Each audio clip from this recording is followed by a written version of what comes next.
collègues, vous nous proposez dans cette délibération donc, de proroger la DUP de 2016, et ceci, donc, on vient de nous le dire, parce qu'il reste encore du travail à faire, notamment des parcelles à acquérir. Deux petites remarques sur cette délibération. Tout d'abord, cette DUP n'est pas prolongée de 5 ans, mais on peut considérer qu'elle est prolongée d'un peu plus, puisque c'est la suite de la première DUP de 2006, qui, je crois, avait déjà fait l'objet d'une demande de prorogation en 2011, et qui avait été refusée par le préfet. Une nouvelle DUP avait été acceptée le 19 octobre 2016. Cela fait donc plus de 10 ans et non 5 sur cette prolongation, et même, si on compte le départ, un peu plus de 15 ans. Pendant tout ce temps, on peut considérer que vous avez largement eu le temps de traiter le dossier. Alors, force est de constater que le dossier n'est pas clos. Les personnes concernées par l'expropriation, notamment, ne sont pas des irréductibles et sont prêts à négocier, prêts à partir, mais pas à se faire spolier. Si les propositions avaient été à la hauteur, c'est-à-dire décentes, le dossier serait clos. Toutefois, attention, loin de moi la volonté de faire croire que ce type de dossier est facile. Ce sont des dossiers extrêmement compliqués et difficiles à mener à bien. C'est donc très compliqué et c'est pour cela qu'il faut mettre toutes les chances de son côté.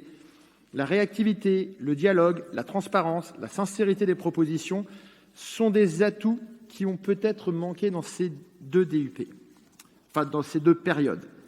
Le second point, qui concerne les prairies Saint-Martin, que nous souhaitons soulever, ce sont les travaux correctifs qui ont eu lieu cet été.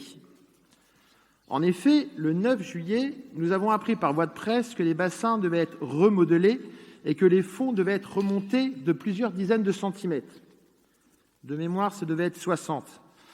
Nous avons bien entendu que les zones étaient expérimentales et qu'il pourrait y avoir des ajustements à faire.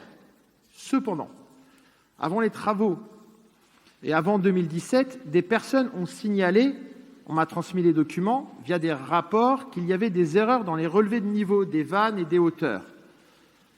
Le fait que ces bassins doivent être à sec en période estivale était connu dès leur création. Donc, il semble que l'on soit plus dans le domaine du correctif imprévu que de l'ajustement anticipé. Sur ce point, nous voulons bien un éclairage et notamment nous serions intéressés de savoir le surcoût de cette opération et de savoir par conséquent qui en supportera les frais, car si c'est un ajustement, on peut imaginer que ce sont les Rennaises et les Rennais et que ça vient s'ajouter aux 30 millions qu'ont coûté les aménagements de la zone. Et si c'était une erreur, on peut en conclure que cela sera peut-être pris en charge par des assurances. Je vous remercie.